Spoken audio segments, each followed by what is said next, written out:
Welcome to another segment of the Grassy Knoll. We are recording this on October 15th for play on October 27th.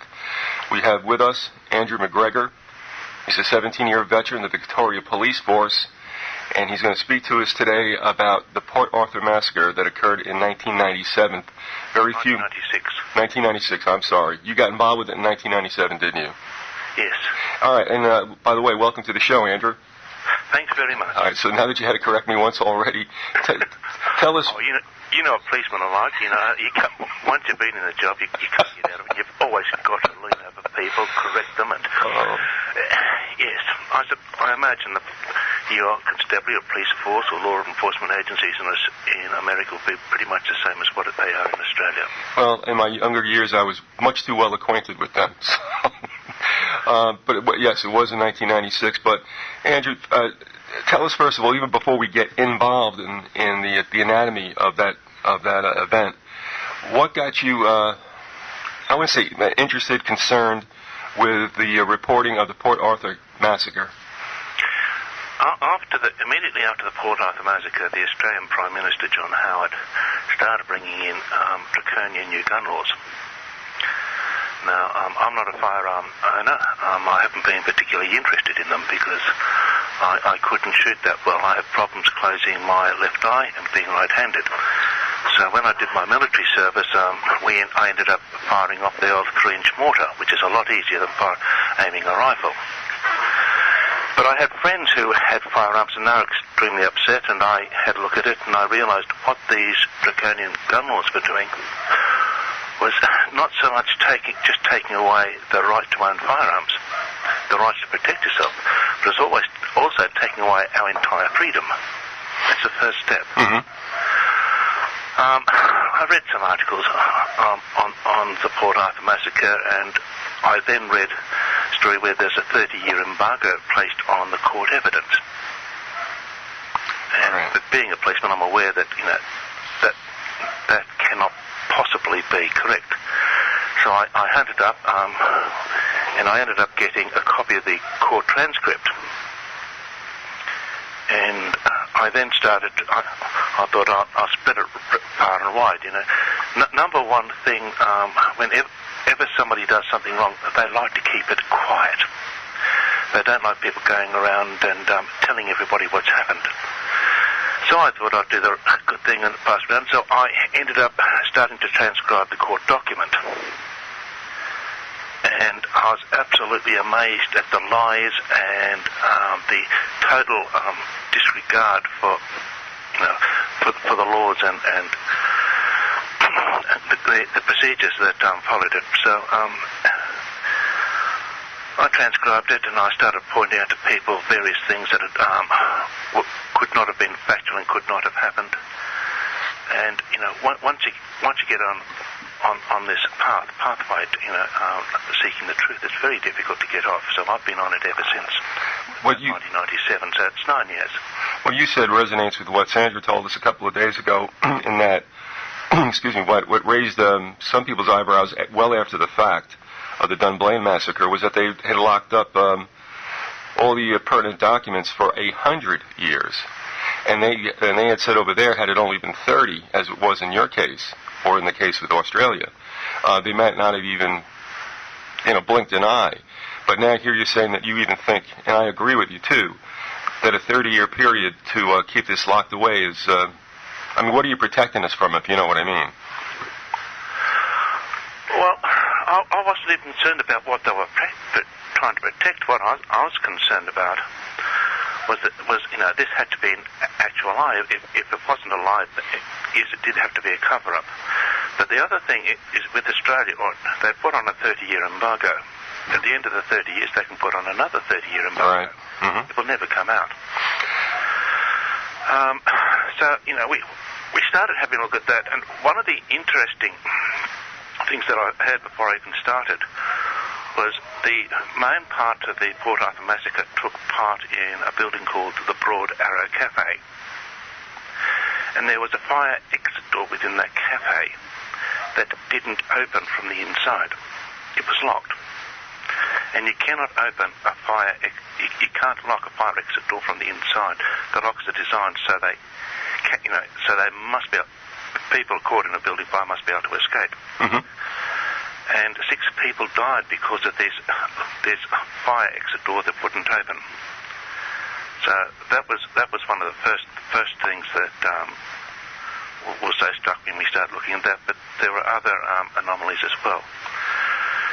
So, would you like me to start with the anomalies, Keith? Well, I tell you. Well, first of all, if you could tell us about, I guess, what led up to this day, and then also, I mean, with regard to Port Arthur itself, when we do go into into that event, the buildings they were in, I know that this also carried out into a parking lot and also on the highway. But going back to what led to this day, and when was it? That was April 1996? 28th of April 1996 was the day the event erupted, and it was finished on the 29th. The first of the interesting things that we start noticing is most of the preliminary work to set up this massacre started in 1995. By November 1995, the Australian federal government had drawn up new anti-terrorist legislation and protocols. They on the 10th of November 1995, in a meeting of what they call the Australasian Police Ministers' Council, new firearm laws were presented to the various police ministers from the various states, and they were to act upon and come back and have a discussion at the next Police Ministers' Council, which was set for February. However, there was a federal election that was coming to take place, so that meeting was adjourned, and it didn't take place until the 10th of May 1996, after the massacre. But that meeting in the 10th of November 1995 had all the necessary new firearm laws that were to be implemented after the massacre. For the staff at the Port Arthur Historic Site, where the main part of the massacre took place, the Tasmanian government removed what they call the post-traumatic stress disorder from workers' compensation rights, so that none of the workers at the Port Arthur site were able to claim for compensation for their post-traumatic stress disorder that developed because of the day. And then again in November 1995, the Tasmanian spokesperson for gun control, for Coalition for Gun Control, Roland Brown, he warned that unless the Tasmanian gun laws were amended, there would be a massacre in Tasmania. Then, after Dunblane, he appeared on one of the television shows, firing an AK-47 or some similar type of rifle, and again stressed that unless laws were brought into Tasmania to remove the power for people to own such firearms, that there would be a massacre in Australia of vast proportions. All right, so the picture you're painting for us necessarily leans toward that it's almost like, well, maybe they did know it was going to take place, and they put everything in place before it happened, then made it happen. Well, that's the only way it could have occurred. Most laws and that are brought in are reaction laws. Right. They only come in after the event. All these preparations came in prior to the event. And once you start realising that, you say, what's going on? You know, this can't just simply be coincidence. It just can't be coincidental. And one of the things in my latest writings I've pointed out that Roland Brown's predictions that he made in November 1995 and in March 1996 was that, you know, he prophesied when, where, how, why, and what was used, and what, you know, well before the event, and that is virtually a mathematical impossibility. Even Nostradamus could never have done that. His name is Roland Bowles, is it, or? Roland Brown. Brown. And who is he? He was the spokesperson for the Gun Control Australia in Hobart, in the state of Tasmania. Okay, thank you. So now he's everything that, well, you actually you sent me some information about what he had sort of prophesied, didn't he? Well, it was on the television, it was in the newspapers, and, after the event we just went back and we found it. And, that becomes rather startling. The other real interesting thing we got from an ABC, which is the Australian Broadcasting Commission journalist, was in Hobart. Hobart's the smallest state in Australia, and it's only about a population of 500,000. So most of the journalists on Sundays don't work there simply on call. The ABC is the only media corporation that does have journalists on call. And when this particular journalist attended the police media liaison office, he found that Roland Brown was already there waiting for them to invoke his thing on these new the dreadful thing of what firearms can do, and of his previous prophecies. He was there waiting for the media to arrive. And again, that's a virtual impossibility, unless he had been forewarned of what was going to happen. The day that took place was across, a Sunday into a Monday, or Saturday? It was a Sunday. Right. It was Sunday the 28th, yes. All right, now, do we get a look at who was the perpetrator? Was there more than one perp, or?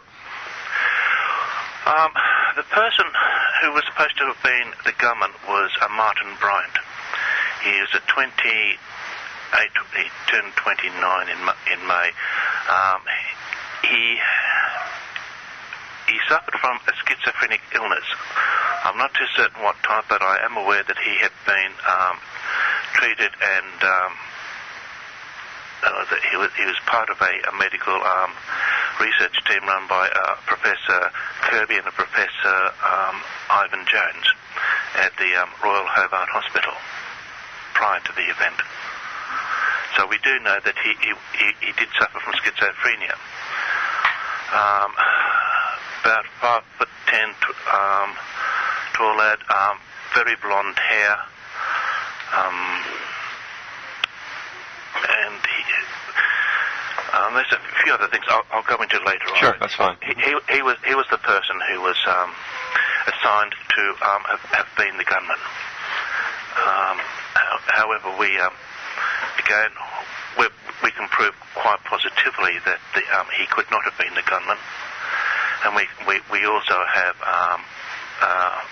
a number one person who we believe was the gunman, and all we're waiting now is for to obtain a photograph of that person, and once we have that, we can virtually identify him. All right. We know the name of the gunman. We're just waiting for that last little bit of proof. And again, I think a lot of your police members or former police members know exactly what I'm talking about there. In the case with Dunblane, there wasn't anybody really that could do a positive ID that Hamilton was the shooter. He's suspected to be such, but now, as you know, information is kind of tend to lean another way, also with some anomalies that took place inside the gym with bullet holes and such. So Martin Bryant, though, in the news, the mainstream news releases, it seems that he was very well seen, and I don't know that anybody identified him as the shooter, but certainly he did go into I guess it was a restaurant. There were 22 people. We have 370 police witness statements, of which 22 of them positively identified Martin Bryant.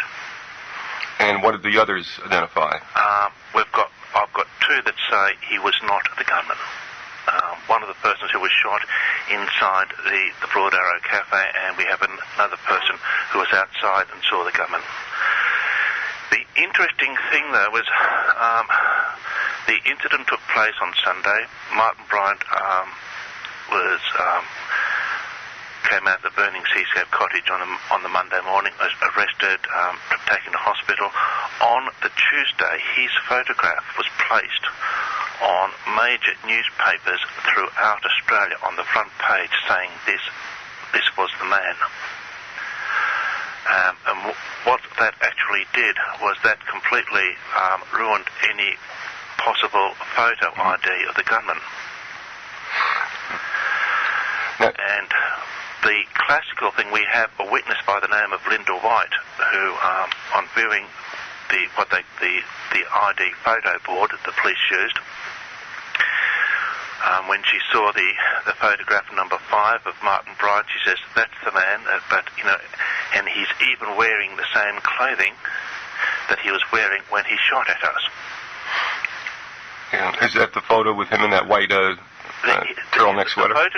The photograph that was in the police ID board was from the same group of photographs that was taken by his girlfriend on the Tuesday prior, and he's wearing the exact same clothing as the photograph that appeared on the front page of the newspaper that she'd read. She had simply did an association of the gunman with the photograph, and then when she saw the board, she says, "That's him." Mm-hmm. Now, in any court of law, any such ID used by that photograph is immediately thrown out. It cannot be accepted.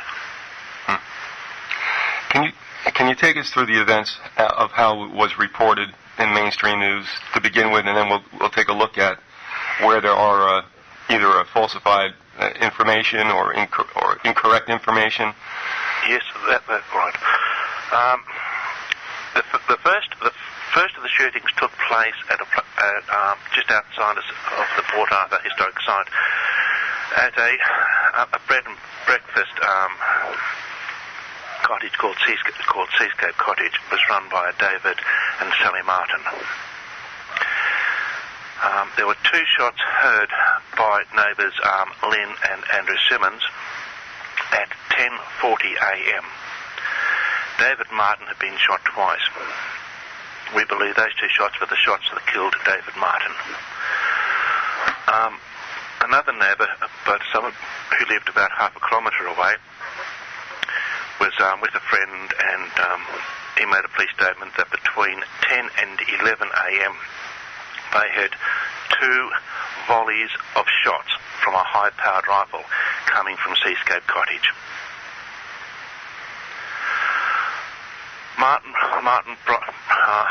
Bryant, or his Volvo, was seen outside Seascape. He stopped to speak to two women whose van had broken down. Their radiator had overheated, and he spoke to them, and he mentioned to them the fact that he was going to the Port Arthur historic site and he was going to kill some wasps. Now, are we referring to white Anglo-Saxon Protestants? Yes. Okay. Most Australians didn't even know that acronym.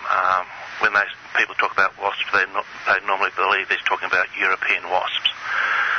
But he told the girls he was going to the Island of the Dead to kill some wasps. And that later on becomes rather significant. He then drove and parked at the bus parking area of the car park at the Port Arthur historic site. Ended up going into the Broad Arrow Cafe, purchasing a meal, going outside, eating the meal, tried to chat up a girl there by the name of Rebecca McKenna, who was with her boyfriend Michael Beekman. Finished his meal. He was carrying a large bag with him, a tennis type bag. It's called, the brand name was Prince. Went back inside the cafe, put his tray down with his drinks and other thing, opened up the bag, pulled out an AR-15 and started shooting people. I know this is an automated weapon, is it not? This is a semi-automatic, what they call a semi-automatic weapon, yes. The AR-15, I believe it's used a lot in America in various shooting competitions and that.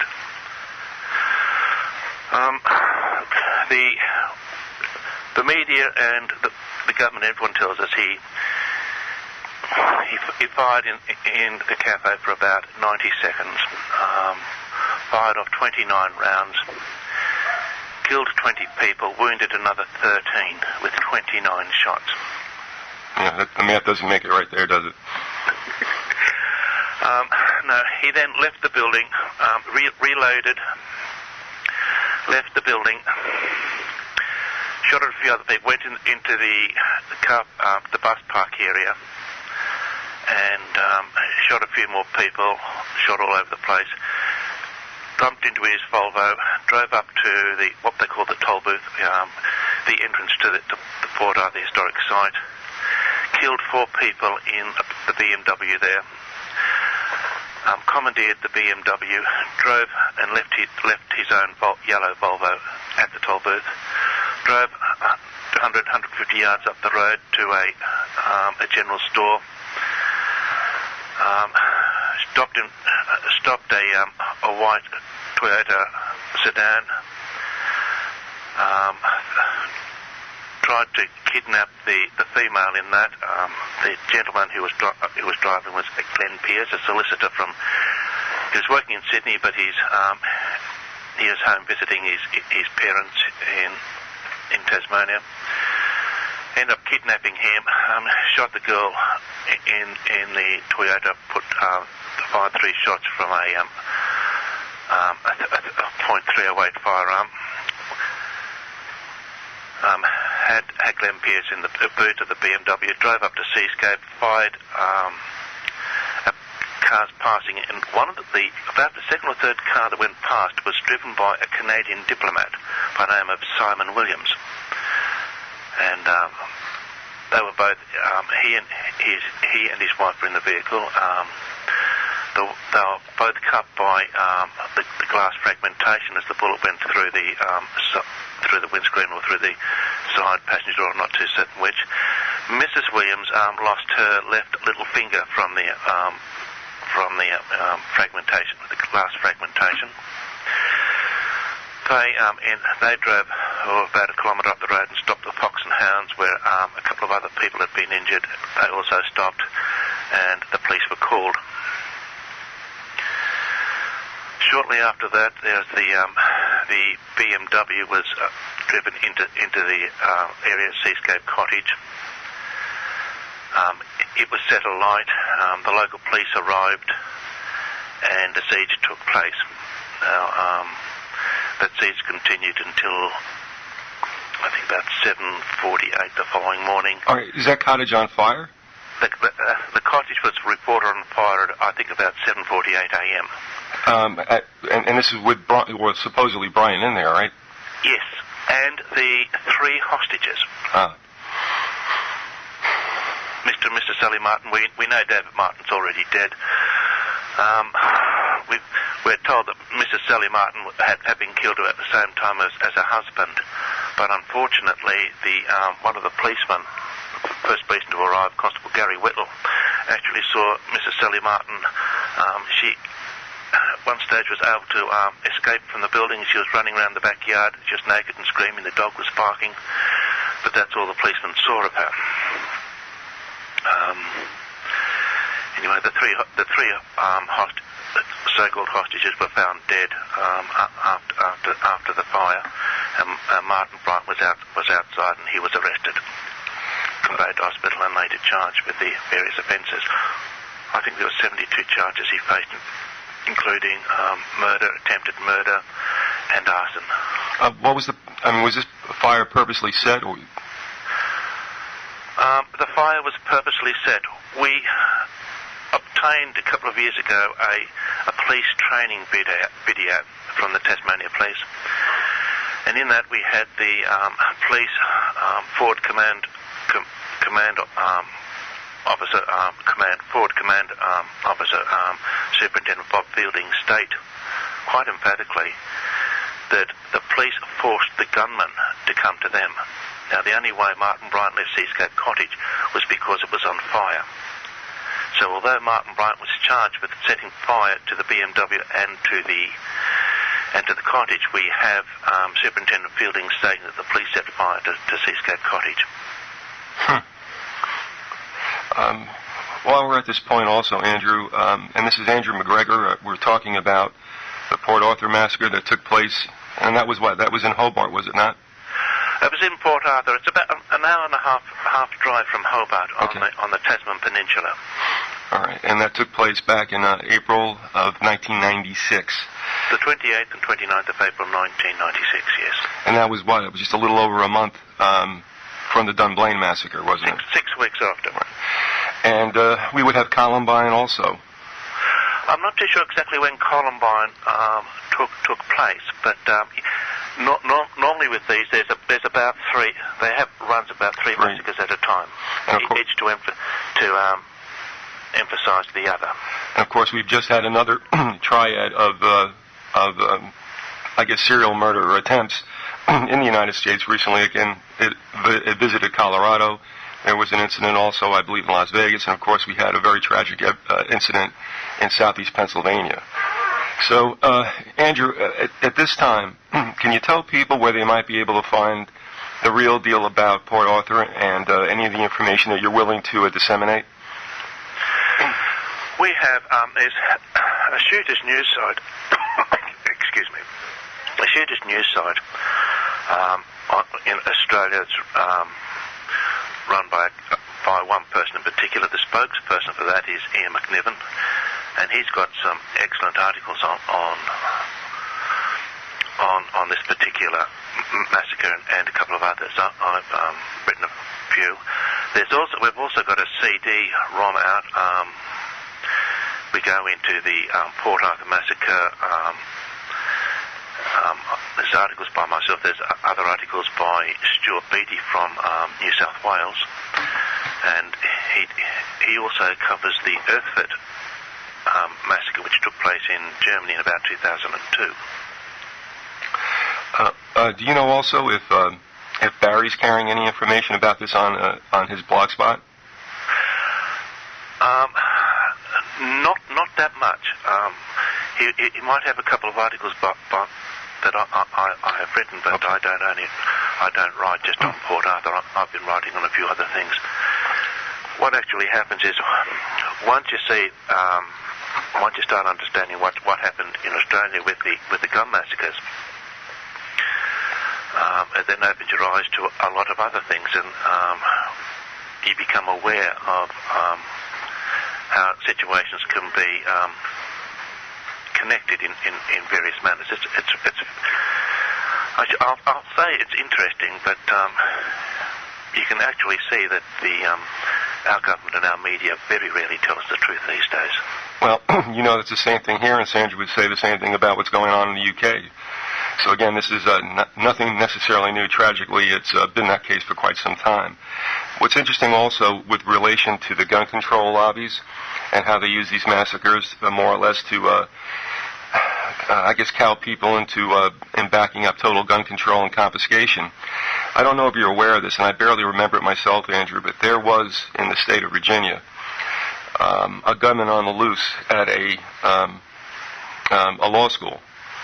And I believe the individual shot one person, maybe a second. But what happened was, one of the law students, I think, was also a law enforcement agent, went into his vehicle, got his handgun, came in, and put a stop to it. He didn't have to fire on the shooter, but he did confront him and ended the siege. In turn, he came on the very next morning on the local network news shows. I saw him on the Today Show. And they interviewed him, and he told them exactly what he did. Well, that doesn't fly with mainstream media, and that was never talked about again. In other words, an individual with a handgun stopped a possible mass murder. And they can't have that, because that obviously says something positive about gun ownership as well. Never heard that account anymore. But I remember that, very clearly, and that we're just not going to hear the good side of that. And that it's a good side, but at least that, there are people who are capable and competent and are not at risk who have handguns. The interesting thing, Melbourne is the lone nut gunman massacre centre of Australia. In fact, I think we could almost be of the world at the moment. We had two in 1987. The second one was at Queen Street, and the gunman ended up on, I think, on the 11th floor, and he had I think it was an M1 carbine. Now, look, I'm only a retired policeman. I know very little about firearms, and I like to keep it that way. But to actually fit it into a bag to carry it to the site, he had to cut off the barrel and part of the stock. So instead of being an automatic or semi-automatic firearm, he had to manually reload every time, and half the time he was doing that, he was jerking, and the rifle was jamming. He's up on the 11th floor. He shot one person, wounded him. The rifle jammed, and that person was able to grab him. Someone else came out and helped him. They took the firearm off him. They handed the firearm to the girl who came past. She hid it in the fridge. The gunman eventually broke loose and ended up diving through a window that had been shattered by a bullet. Held on for a while and fell to his death. 11 floors below. That was the first time, what I say, that the sheep at the altar, on the sacrificial altar sort of thing, were able to turn the table on the gunman. Mm-hmm. The second one again occurred in Melbourne in the abortion clinic shooting in East Melbourne in 2001. That's where the gunman went in. He had a rifle. He also had a contraption which he placed over the door so the people outside couldn't get in. He then shot. He put that on the door. When the security guard approached him, he shot the security guard.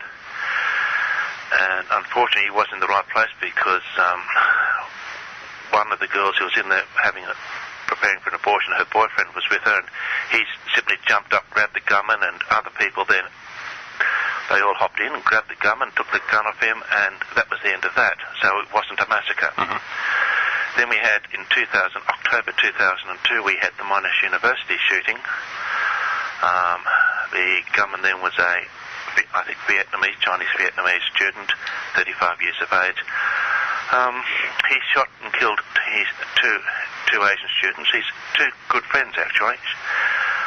Wounded 5 others, but again, one of the students was able to grab hold of him, and he was then assisted by the lecturer, Lee Gordon Brown. The lecturer was shot, but they managed to pin him down and that stopped the massacre.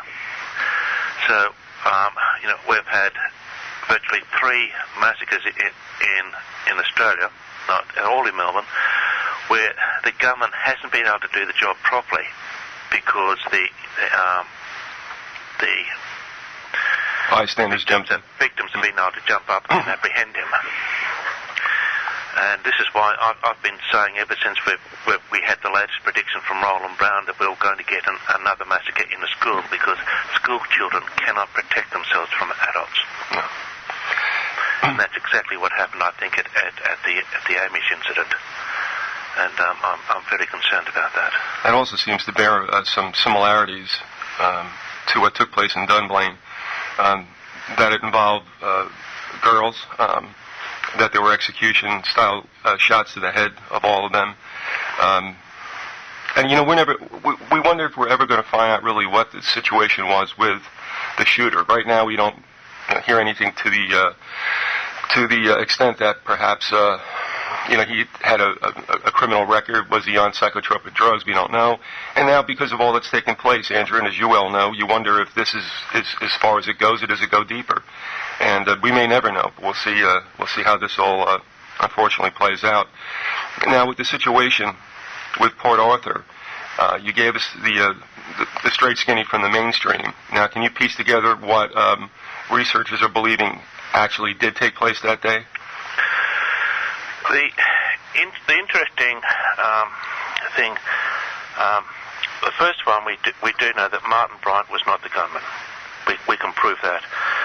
And when David Martin was shot at Seascape Cottage at 10:40 a.m., Martin Bryant was drinking coffee at a Shell service station at a place called Fawcett, about 58 kilometres away from Seascape Cottage.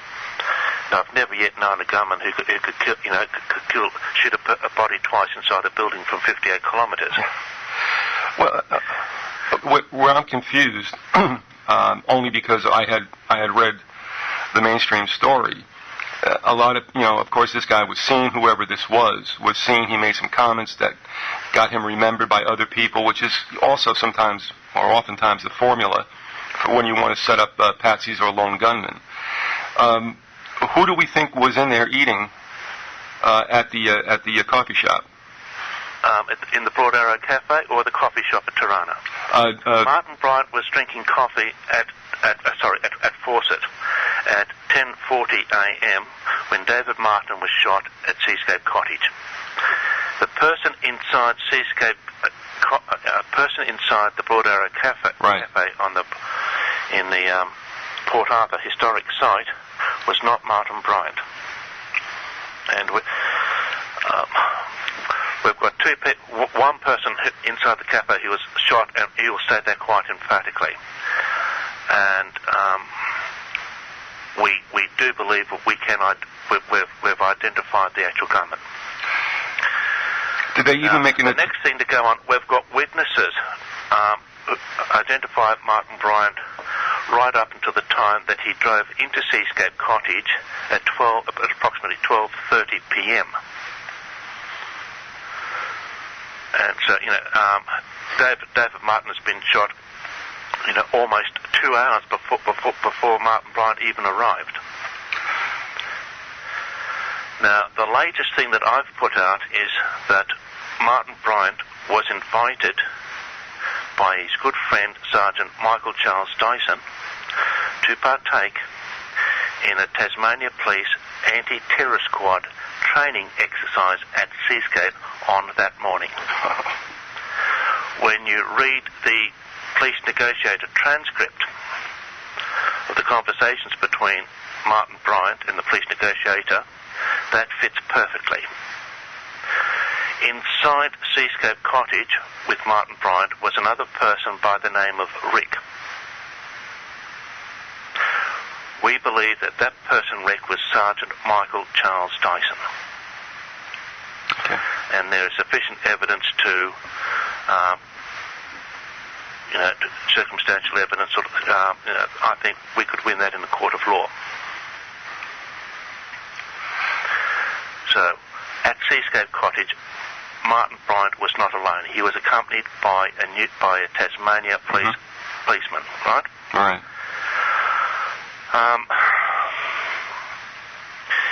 Again, I go back to the Broad Arrow Cafe. The gunman inside the cafe used 3 different firearms. He used the AR-15. He used a .308, which has been identified as an AR-10. The government media tells us that he only used the .308 firearm he had was what they call an FN-FAL, which was an Australian military rifle used by the Australian military forces from about early 1960s until they brought in a style about 6 or 7 years ago. The interesting thing about the FN-FAL that was produced was that it was a metric system. It was built on the metric system, so it was built in Europe. It was manufactured in Europe, where all the Australian FN-FALs were manufactured in Lithgow in New South Wales, and they were all of imperial measurements. Okay. And the third one was an automatic, a Daewoo semi-automatic shotgun. And the Daewoo semi-automatic shotgun was number 1 firearm on the hit list. Oh, okay. And that's the first one. The government says 29 shots fired, 90 seconds, killed all these people. We had a videotape. It was taken by Mr. and Mrs. Wilkinson outside the cafe and it had recorded on it the first 17 shots that were fired inside the cafe, which took place in 15 seconds. Shots number 7 to 11 were fired over a period of 1.83 seconds. and our government and our media trying to tell us that any person could shoot 5 different people in the head in 1.83 seconds. Do you like that one? Yeah. So, we keep on getting lie after lie after lie. But does that not... No coronial inquiry. That's another very telling thing. Well, let me ask you, are we looking at more than one shooter? No, one shooter. Okay, but you're just saying the precision with which this all happened was The government keeps on telling lies. The actual time, according to Major Sandra Vanderpeer, who was hiding under a table in the gift shop at the Broad Arrow Cafe, says approximately 5, could even be up to 7 minutes. However, if the gunman was inside for that long and the fire escape door didn't open, it was locked, or the lock was broken, and 6 people died because that door wouldn't open, then the owners of that particular shop, that site, then become liable for failing to have a safe, location for customers. right?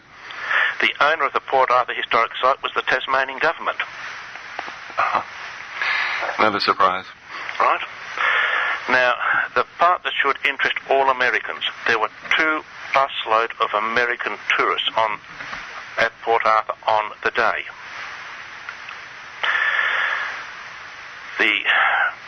So that's when the government told the girls, prior to even getting to the Port Arthur historic site, that he was going to the Isle of the Dead to kill wasps. Says that he was aware that there was some American tourists to be at the site. We didn't get busloads of American tourists fronting at Port Arthur every day. The second thing was we believe that the actual massacre was supposed to take place on the ferry, not inside the Broad Arrow Cafe. But a fortnight before the massacre, the ferry's schedule changed from summer schedule to a winter schedule. The ferry, which normally would, on the summer schedule, would have taken off at 1:30, was now replaced by a trip at 2:30. The whole program hinged on the fact that the shooting had to take place at 1:30. The only police in the area were diverted away to Saltwater River, a half an hour's journey away, on a false call about a heroin cache. There were 25 trauma specialist doctors at the Royal Hobart Hospital who had just finished a week's seminar at 1 o'clock and were due to fly out after 1:30. They had 25 trauma specialist doctors from all over Australia in Little Hobart Town just waiting for the massacre. They had a media conference for printed media. The South Pacific media conference was held in Hobart, and it was due to start on the Monday. They had John Radler from CNN, who was down in Hobart, to conduct the thing and to report to CNN, direct. Now, he made a statement in the EMA, that's the Emergency Management Australia article on the Port Arthur shooting, where he stated that he was in Sydney at the time. The unfortunate problem with that was we've got video coverage of him at the Port Arthur historic site on the day of the shooting. So that puts an ointment in his little story. Well, let me stop you there, I could, Andrew. So, was the idea basically that with the original plan, the targets would have been predominantly Americans that were bussed in? American tourists. Right. They were going to be bussed in, and then they were going to be on that ferry. Is that correct? Yes. And then the plane's been awry. Yes. The other thing that virtually tells us that the original plan was a ferry was that the Deputy Commissioner of Police, Lupo Prin, stated in the Hobart Mercury newspaper, I think on about the 26th of November, he said that at one stage we thought things could have been a lot worse, but it appeared that the government was trying to get onto the ferry. Mm-hmm. Now, there was never any evidence whatsoever to back up that statement made by Lupo Prince. There was nothing to say that the government was trying to get onto the ferry, because the ferry didn't operate. All right. So that tells us of the plan of events. So we have... Now, what would happen in America if they'd lost, we'll say, 60 to 70 tourists in Little Port Arthur historic site? Well, there would be an outrage about this whole situation about guns. And President Clinton's at the time. His wife Hillary is the patron of the Brady anti-gun movement in America. What's going to happen? Mm-hmm. And then you get Columbine. What's going to happen to your Second Amendment there, Keith? Mm-hmm. Agreed. Now, Martin Bryant had his sentencing hearing on the 19th, 20th. It was broken up on the 21st, and he was sentenced on the 22nd of November, 1996. Can you tell me where Bill Clinton was on the 21st of November, 1996? Should I take a wild guess and say Australia? He was addressing the federal parliament in Canberra, Australia, on the 21st. And on the 22nd, he was playing golf, son. Mm. What was he doing in Australia? We are a backwater. We have a population of approximately 20 million. The only time we ever get a visit from an American president is when they require troops to fight their battles for them. Well, that's what I was thinking. Yeah, we consider you such good friends whenever we need your blood. That's the one. So So, I think there is sufficient evidence to show that we were going to be part of a monstrous plan for the removal of the American Second Amendment. If you just allow me to interject something right here, because we do get mixed messages. In the state of Florida, the state in which I live, and we've had actually what looks like more pro-Second Amendment legislation passed, where now somebody can defend themselves in their homes and even take it out of their homes in the case of self-defense using a firearm.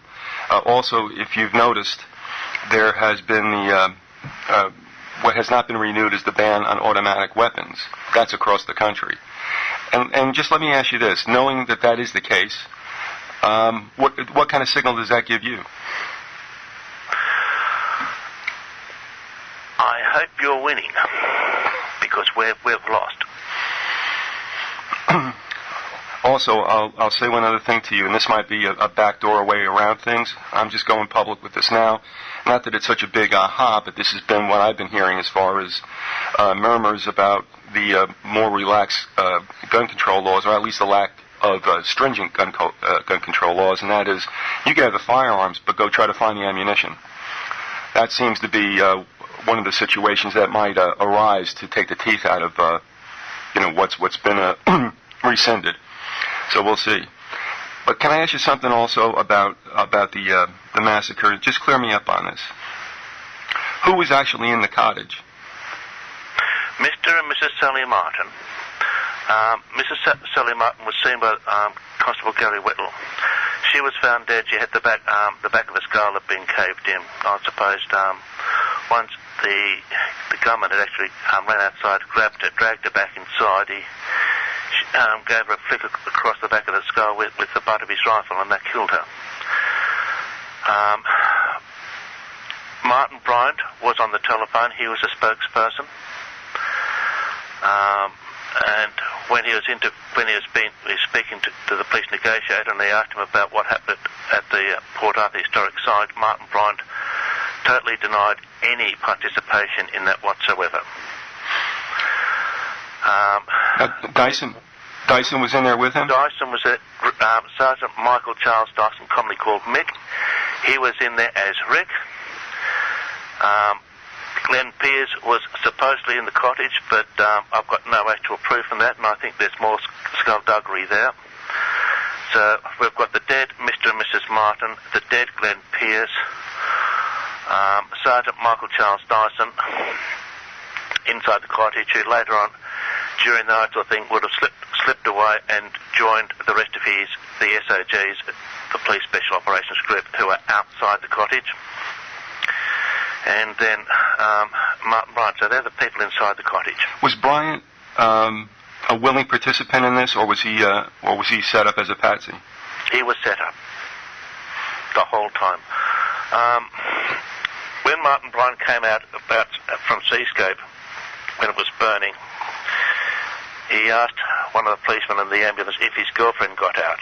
And they said, your girlfriend, why? He said, well, we go everywhere together. Martin Bryant didn't even know where he was.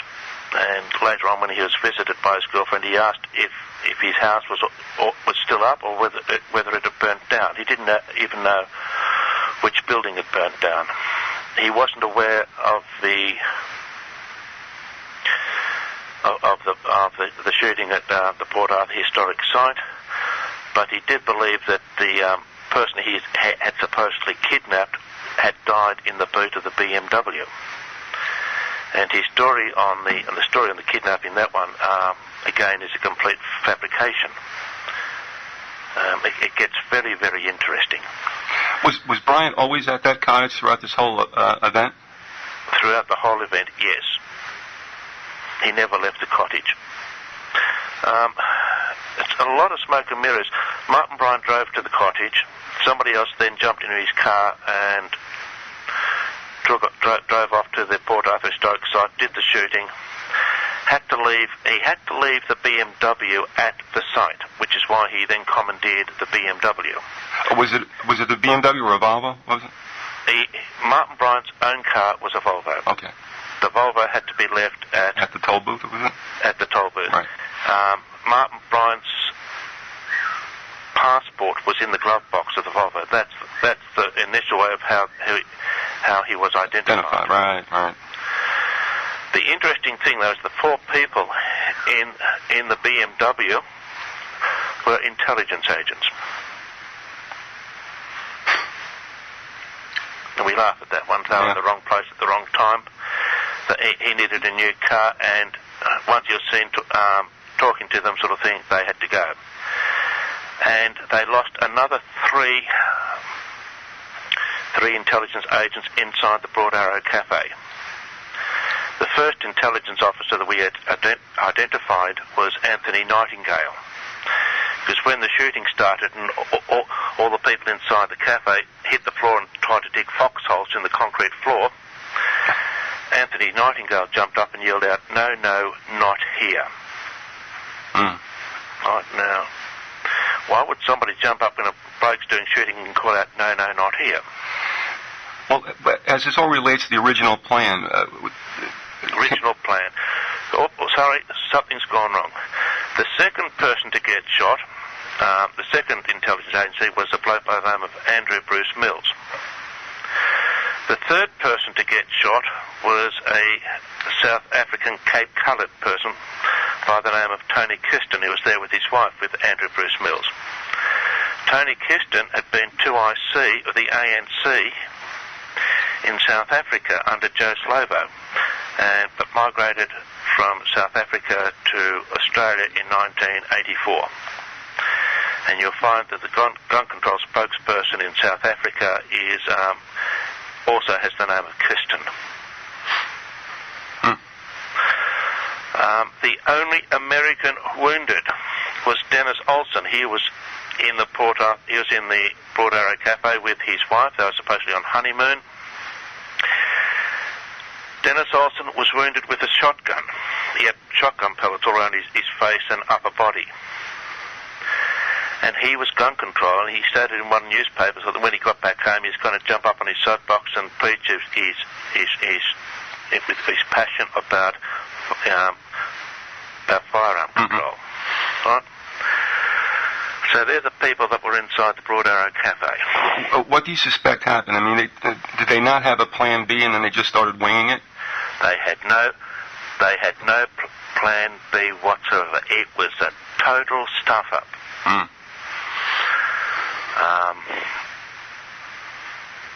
You know, Dunblane was planned fairly well. The people who participated in planning the Port Arthur massacre, so many things went wrong it wasn't funny. The first one, Martin Bryant had an AR-10, which he had problems with, so he took it into a gun shop owned by Terry Hill to get it repaired. When he came back to collect it just before the massacre, Terry Hill refused to give it to him. For that, the Tasmania police closed Terry Hill's business down. They shut him up. They fixed him up really good.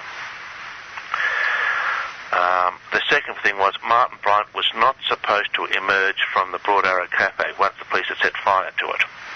He was supposed to be drugged or something. I don't know. Okay. But he had some very nasty burns on his back and around his armpit. So I don't know what it means, but his hair wasn't burnt. And please remember, he had nice long blonde hair, and his hands or fingers weren't burnt. Was he supposed to be eradicated? He was supposed to be eradicated. And that would have been the officer's job, perhaps? No, he was supposed to be burnt in the fire. Okay. But I'd say he would have been asleep, an induced sleep. Okay. And when he got burnt, the fire was started by, they fired off a flare. Constable Sergeant Andrew Fogarty. Fogarty fired off two. He fired off one flare. He set the BMW alight with one, and he fired off the other in the morning to set fire to Seascape Cottage. And I say it's quite possible that some of the sulphur or whatever it is that burns in the flares could have dripped on Martin Bryant's body, and that's what woke him up. Now he's obviously alive, correct, to this day? Yes, he's incarcerated in Risdon Prison. All right, so since he couldn't be exterminated, once you see, all the police were had specific orders at the siege of Seascape that they were not to shoot the gunman. Right. So when Martin Bryant emerged from Seascape Cottage, nobody knew what to do. Now, these special operation groups, they've been training since about 1974-75. They're at the peak of physical fitness and their drills. Have a guess how long it took them to arrest him once he emerged from Seascape Cottage. How long? 11 minutes. But my thinking is when they can't kill somebody, they got to sit on them forever. Usually certify them as insane, and of course you never hear from them. We have a hostage situation. We have 3 hostages inside the Seascape Cottage. There is no proof whatsoever whether they are alive or dead. We have 3 hostages in there. First thing you do is jump in and you grab the first person who comes out, and they had their ballistic shields there to protect them. 11 minutes. And that they made no moves whatsoever to try to rescue any hostages, or even to see if the hostages were still alive. Andrew, we're up against the top of the hour. We're out of time.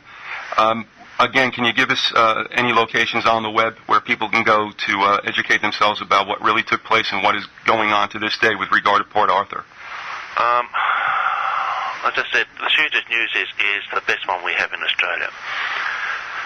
And it's also got a thing where people can buy the CD-ROM. Now, the Shooters News is, their address is, come on, hurry up. That's okay. What I was going to do is www.shootersnews.addr.com, and that should just about get you there. All right, what I'll do is also, since this is going to air later, I'll have a link up on my website also to that address. So Thank you. They'll be able to get that information. We're just going to say right now, you've been listening to the Grassy Knoll. With us, we have Andrew MacGregor from Australia. We've been talking about the Port Arthur massacre. Took place in April 1996, and we want to thank Andrew for being with us, and join us again Monday for the Grassy Knoll.